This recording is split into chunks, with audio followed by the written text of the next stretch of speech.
दृष्टि के teaching exam YouTube channel में एक बार फिर से आपका स्वागत है। मैं हूं गीतांजलि शुक्ला। जैसा कि आप सभी जानते हैं, हम यहाँ यूजीसी नेट के पीवाईक्यू सेशन पर चर्चा कर रहे हैं, यानी विगत वर्षों में यूजीसी नेट के एग्जाम्स में ज्योग्राफी विषय से, भूगोल विषय से किस तरीके से प्रश्नों को फ्रेम किया गया है, कैसे प्रश्नों को पूछा गया है, उन प्रश्नों को हम यहाँ चर्चा में शामिल करते हैं। ठीक है, तो यूजीसी नेट ज्योग्राफी यानी भूगोल के, ठीक है, भूगोल के पीवाईक्यू। जब हमने इस पूरी सीरीज को शुरू किया था तभी हमने एक बात चर्चा में लाई थी, क्या कि ज्योग्राफी पीवाईक्यू इसे हम सेगमेंट वाइज लेकर चलेंगे, जिसमें सबसे पहले हमने लगभग 2013 से लेकर 2023-24 के उन प्रश्नों को हमने शामिल किया है जो पिछले वर्षों में पूछे गए हैं और आपकी तैयारी के लिए इंपॉर्टेंट है, जिसमें हमने उनके फैक्ट को देखा है, साथ में उनके पीवाईक्यू यानी जो क्वेश्चन हमने डिस्कशन में शामिल किए थे उन क्वेश्चंस के कंसेप्ट को भी समझने की कोशिश की है कि उसमें क्या टॉपिक पूछा गया है, उसका क्या कंसेप्ट हो सकता है। ठीक है, तो जियोमॉर्फोलॉजी यानी भू आकृति विज्ञान से पूछे गए इतने वर्षों के जितने भी प्रश्न हैं वो हमने कवर कर लिए हैं।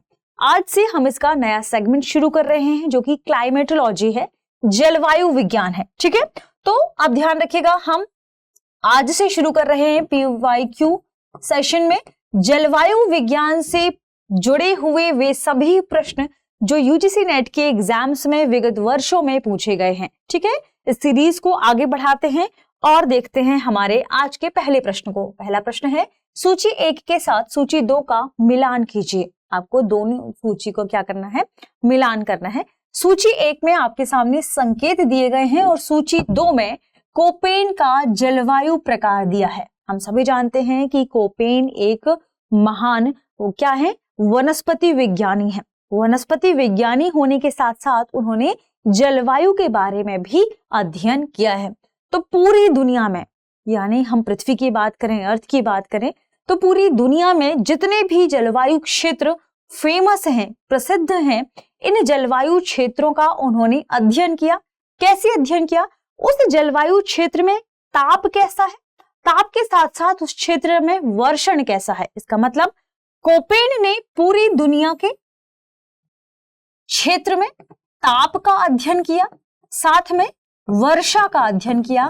ताप और वर्षण के अध्ययन के आधार पर इन्होंने पूरी दुनिया को कुछ जलवायु क्षेत्रों में विभाजित किया है और इसी जलवायु क्षेत्र या जलवायु के प्रकार को उन्होंने कुछ संकेत दिया था। उन्हीं संकेतों पर और उनके प्रकारों पर प्रश्न यहाँ फ्रेम किया गया है। ठीक है, देखिए सूची 1 में AW, BS, CS और EF लिखा हुआ है, जिसके सामने कोपेन के जलवायु प्रकारों में आपको फर्स्ट, सेकंड, थर्ड, फोर्थ में क्रमशः स्टेपी जलवायु, सतत तुषार जलवायु, उष्णकटिबंधीय सवाना, शुष्क ग्रीष्म युक्त उपोष्ण जलवायु शामिल है। और आपको इन सूचियों का सुमेलन करना है कि कौन सा संकेत किस जलवायु प्रकार के लिए दिया गया है। ठीक है, ध्यान रखें। और फिर नीचे दिए गए विकल्पों में से सही उत्तर का हमें चयन करना है।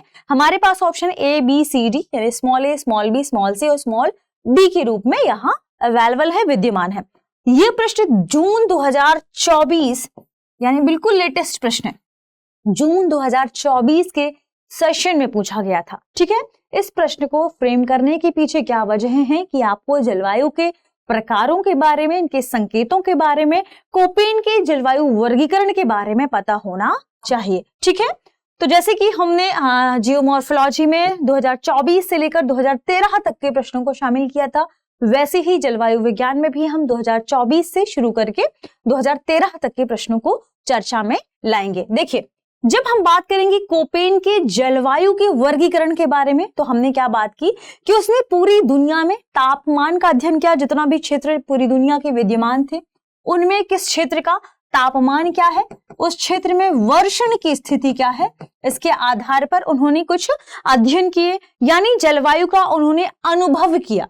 अनुभविक अध्ययन इसमें उनका शामिल है। साथ में इसमें मात्रात्मक वर्गीकरण भी शामिल है। एक तो अनुभविक, दूसरा मात्रात्मक। देखिए, सबसे पहले जो उन्होंने प्रयास किया था 1860-70 के आसपास, उसके बाद 1900 में उन्होंने एक वर्गीकरण प्रस्तुत किया फिर 1934-1936 के आसपास उन्होंने एक ऐसा वर्गीकरण दिया जो लगभग आप अभी जो वर्तमान में मौजूद है उसी के आधार पर है। ठीक है, उन्होंने जो अपना पूरा जलवायु का वर्गीकरण दिया पूरे संसार की, इसे 5 समूहों में विभाजित किया। इन 5 समूहों को क्रमशः capital A, capital B, capital C, capital D और कैपिटल ई से इन्होंने बताया। ठीक है, इसके अलावा इन 5 समूहों को उप समूहों में भी विभाजित किया, जिसमें 11 उप समूह शामिल थे, जिन्हें 11 उप समूहों को उन्होंने इंग्लिश के स्मॉल लेटर के रूप में लिया। यानी जैसे हम स्मॉल लेटर की बात करें, स्मॉल ए, small B, small C, small D, इसके अलावा एफ एम डब्ल्यू स्मॉल, ये सभी स्मॉल लेटर्स के रूप में F M W S, F M W S. तो ये स्मॉल लेटर्स के रूप में इन्होंने इसका वर्गीकरण किया, उप वर्गीकरण या कहते हैं आप उप समूह। ठीक है, तो जो शुष्कता वाले मौसम क्षेत्र है या मौसमी क्षेत्र है, ध्यान रखिए, उन्हें small m, small f, small डब्ल्यू और स्मॉल एस में इन्होंने विभाजित किया या डिवाइड किया। जो उग्रता वाले मौसमी क्षेत्र है, उग्रता वाले, उन्हें उन्होंने स्मॉल बी, सी और डी में विभाजित किया। ठीक है, अब हम यदि बात करें ए की, तो इसमें ए, कैपिटल ए का मतलब है हम उस रीजन की बात करेंगे जो उष्णकटिबंधीय क्षेत्र से जुड़ा होगा।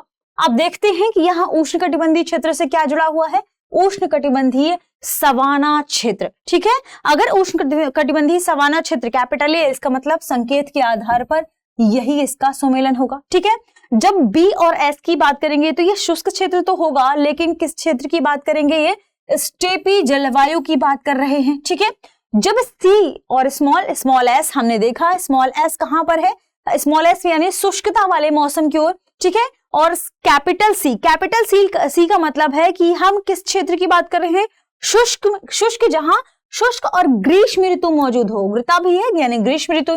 तो देखिए, शुष्क ग्रीष्म ऋतु युक्त या उपोष्ण जलवायु। अंत में बचता है EF यानी सतत तुषार जलवायु। अब देखिए सुमेलन क्या है, नंबर 3 है। ठीक है, BS यानी नंबर 1 है, CS यानी नंबर 4 है और EF यानी नंबर 2। 3 1 4 2 देखिए कहां पर है, 3 1 4 2 3। सबसे पहले आंसर 3 देखिए A और C में है, इसमें A का 3 नहीं है तो ये दोनों कट जाएंगे। C, फिर उसके बाद 1, फिर 4 और 2, यानी ऑप्शन A ही इस प्रश्न का क्या होगा, सही जवाब होगा। इन प्रश्नों को हल करने के लिए आपके पास PYQ होने भी चाहिए। यदि आपके पास हार्ड कॉपी या सॉफ्ट कॉपी मौजूद है तो आप उससे देखकर इन प्रश्नों को आसानी से रिवाइज कर पाएंगे और हल कर पाएंगे। ठीक है, आगे बढ़ते हैं और अगले प्रश्न को चर्चा में शामिल करते हैं। अगला प्रश्न है, टॉर्नेडो के संबंध में सही कथनों की पहचान कीजिए। टॉर्नेडो, हम सभी जानते हैं टॉर्नेडो क्या है, आपको पता होना चाहिए टॉर्नेडो क्या है, यानी लो प्रेशर वाला क्षेत्र जिसके चारों ओर भंवर या बहुत तेजी से आने वाला तूफान बन जाए, है ना, तो इसे हम टॉर्नेडो कहते हैं। ये आप जानते होंगे जो चक्रवाती दशाएं मौजूद होती हैं, जल में ना होकर यदि स्थल में है तो इन्हें अलग नाम से टॉर्नेडो कहा जाएगा। ये यदि जल वाले क्षेत्र में है तो उन्हें जल स्तंभ भी कहा जाता है या जल चक्रवृक्र भी कहा जाता है। तो आमतौर पर जल में जब ऐसी स्थिति मौजूद होती है टॉर्नेडो वाली, तो उन्हें हम क्या कहते हैं, जल स्तंभ। ठीक है, देखिए आगे बढ़ते हैं। टॉर्नेडो के संबंध में जितने जो आपके सामने कथन है उन कथनों की आपको पहचान करना है। कथन 1 है, समुद्र में टॉर्नेडो जैसी परिघटना को जलस्तंभ कहा जाता है, अभी हमने चर्चा में शामिल किया।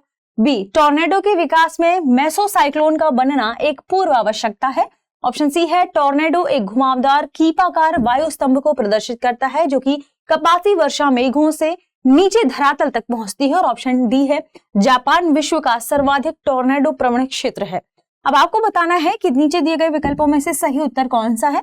ऑप्शन ए है केवल बी, सी और डी, ऑप्शन बी है केवल बी और डी, ऑप्शन सी है केवल सी और डी और ऑप्शन डी है केवल ए, बी और सी। यह प्रश्न जून 2024 के प्रश्न पत्र में पूछा गया था। जब हम टॉर्नेडो की बात करते हैं, टॉर्नेडो यानी बहुत तेजी से कैसा तूफानी क्षेत्र। ठीक है, तो कहीं भंवर जैसी स्थिति बनती है, कहीं कैसी, कुछ इस तरीके से भंवर जैसी स्थिति बनती है। ठीक है, और साथ में यहाँ कपासी मेघों वाला क्षेत्र, कपासी वर्षा मेघ भी हो, यानी वर्षा भी हो यहाँ पर तेजी से। ठीक है, नीचे की ओर। और साथ में आपने देखा ये कैसा आकार है, कीपाकार आकार है, घुमावदार है, कीपाकार है। और ये ध्यान रखें, भंवर जैसी स्थिति, तूफान के आने के बाद ये स्थिति बनती है। तूफान जहां बहुत तेजी से आए, यानी हवा का घूमता हुआ स्तंभ जो तूफान या थंडरस्टॉर्म की वजह से पैदा होता है, टॉर्नेडो कहलाता है।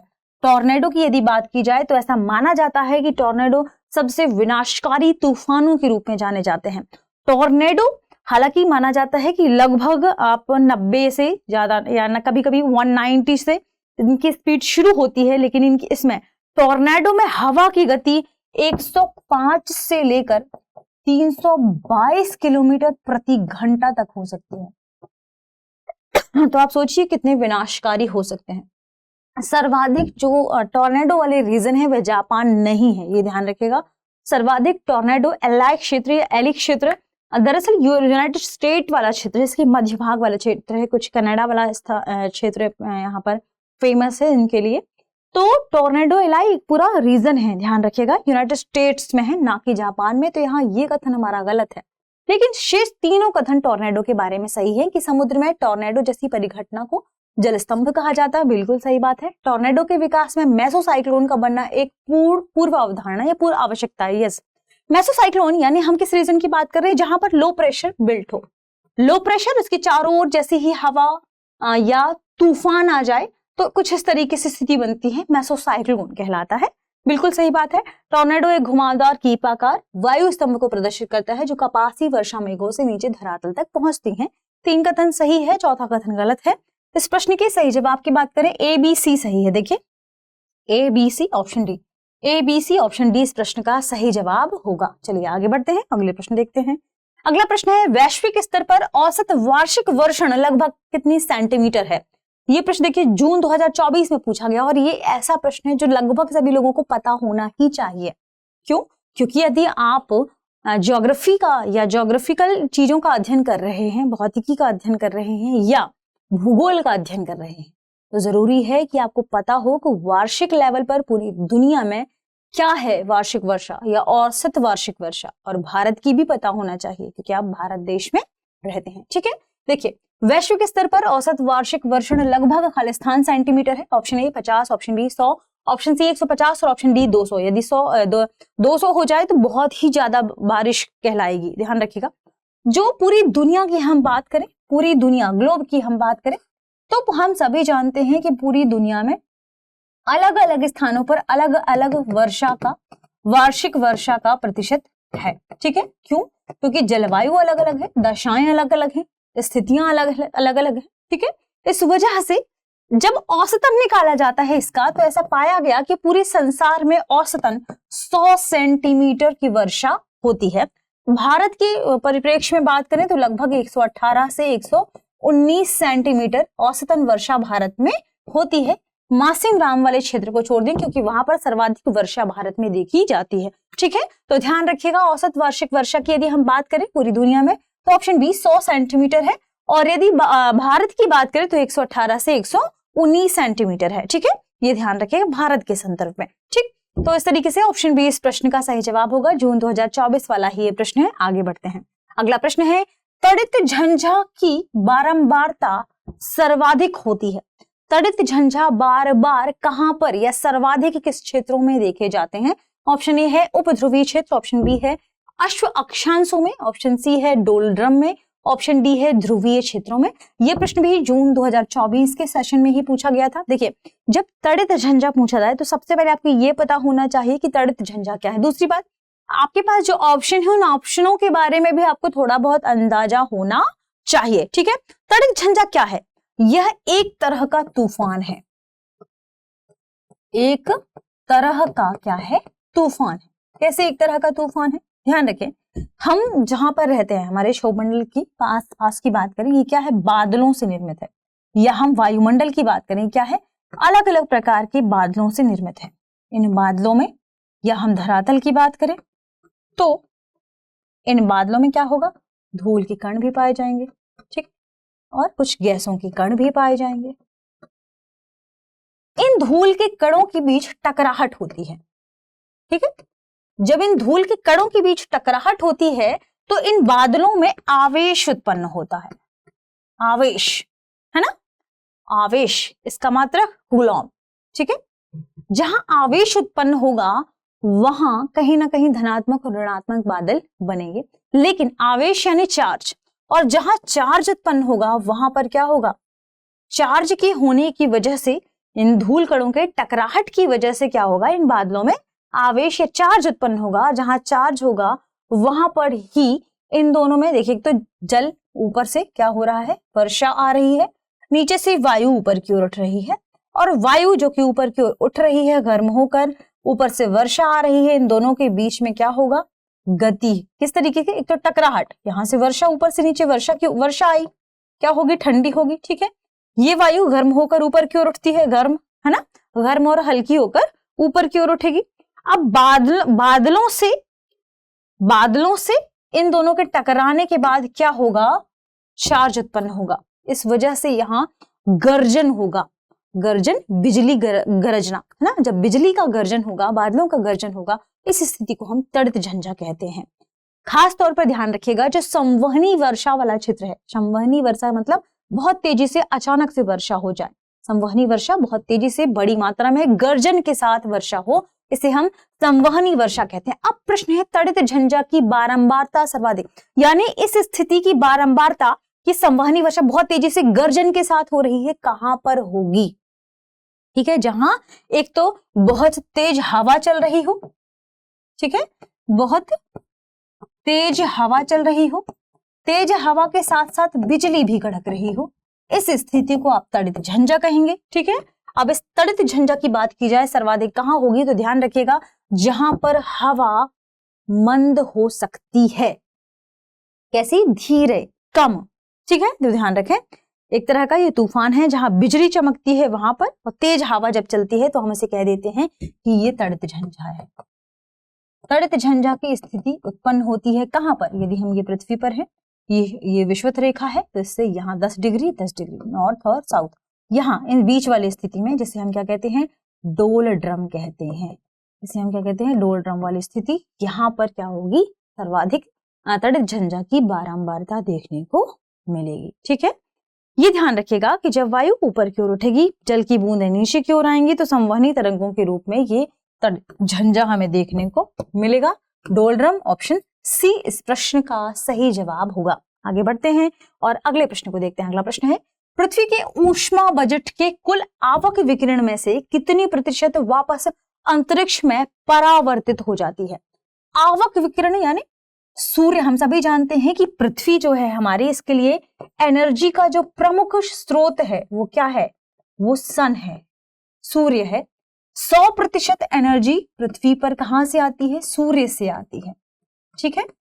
पृथ्वी के वायुमंडल में से होते हुए ये सूर्य की किरणें पृथ्वी के धरातल पर पहुंचती हैं। अब पूछा क्या जा रहा है कि ऊष्मा बजट की कुल आवक विकिरण में, आवक विकिरण मान लीजिए कितना है, 100% है, इनमें से कितने प्रतिशत वापस अंतरिक्ष में परावर्तित हो जाती है। हमारे पास ऑप्शन ये है लगभग 10%, ऑप्शन बी लगभग 20%, ऑप्शन सी लगभग 30% और ऑप्शन डी लगभग 50%। ये प्रश्न मार्च 2023 वाले सेशन में पूछा गया था। यदि आपको इन टॉपिक से रिलेटेड सभी टॉपिक विस्तार से चाहिए तो आप दृष्टि टीचिंग एग्जाम विजिट करिए, वहां पर सर्च करिए ऊष्मा बजट, ठीक है। जैसे ही आप सर्च करेंगे ऊष्मा बजट, आपको ये टॉपिक डिटेल से डिस्कशन में मिल जाएगा, ज्योग्राफी से रिलेटेड, ठीक है। अब देखिए पूछा क्या जा रहा है आंसर कि कितने प्रतिशत अंतरिक्ष में वापस लौट जाती है। हम सभी जानते हैं सूर्य से पृथ्वी को 100% एनर्जी प्राप्त होती है, यानी वायुमंडल की ऊपरी परत में जो एनर्जी मिली वो 100% होगी। लेकिन यहां पर कुछ बादल होंगे, ठीक है। बादल के साथ साथ पृथ्वी के ऊपर यहाँ हिमाच्छादित क्षेत्र होगा, व्हाइट कलर का सफेद, जिससे क्या होगा, सूर्य की किरणें परावर्तित हो जाएंगी, इनका प्रत्यावर्तन हो जाएगा। तो ध्यान रखिएगा पृथ्वी पर जो 100% सूर्य की किरणें या ऊष्मा प्राप्त हुई, इसमें से वायुमंडल की ऊपरी सीमा पर जो हमें 100% ऊष्मा प्राप्त हुई, इसमें से बादलों के द्वारा लगभग 27% एनर्जी प्रत्यावर्तित हो जाती है। इसके अलावा धरातल के द्वारा जिस हिमाच्छादित क्षेत्र की हम बात कर रहे हैं, ध्यान रखिएगा, उससे लगभग 2% एनर्जी फिर ऊष्मा वापस प्रत्यावर्तित हो जाती है। और धूल और जल के कणों द्वारा